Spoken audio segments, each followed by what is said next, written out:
Este tema és un tema molt delicat, lamentablement del fons de la qüestió. La idea té molt bona intenció. Ara bé, pensem que aquesta idea, tal com està en aquest moment, plantejar-la així està un poc verda. Jo crec que aquest és un tema que s'ha de fer en un altre àmbit.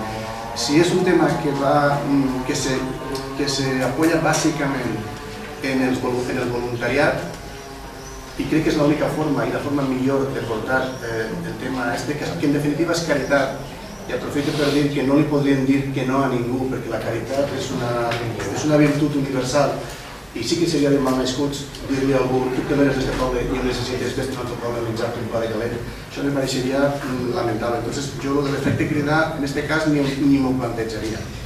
I crec que s'hauria de treballar molt més en l'àmbit particular, en l'àmbit de les entitats del voluntariat, coordinar els esforços, perquè a més crec que un tema d'un menjador no és el mateix repartir aliments en fresc, com fruites i hortalisses, aliments empaquetats i ben empaquetats, en bona conservació, que distribuir menjar.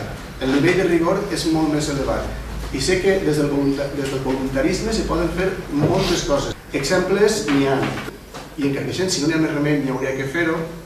Seria important tindre molta informació del Departament de Benestar Social per veure necessitats reals de la població de Carcaixent, necessitats alimentàries, de nutrició, per carències i tal i qual, i oferim, en aquest cas, sí que oferís la meva aportació personal com a tècnica, per a que totes les entitats benèfiques de Carcaixent, o d'on sigui, que vulguin rebre fruites i hortalisses, puguen firmar acords en entitats cooperatives i se beneficien d'alguna manera dels fons comunitaris.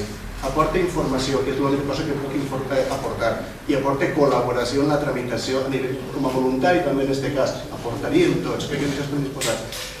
Però aquesta proposta crec que s'ha de mantenir en l'àmbit del voluntariat i a pesar de tot, per a que no se diga mai que ens oposem, anem a votar a favor. A favor, per a que tots estiguem d'acord i la portem al carrer i la treballem al carrer.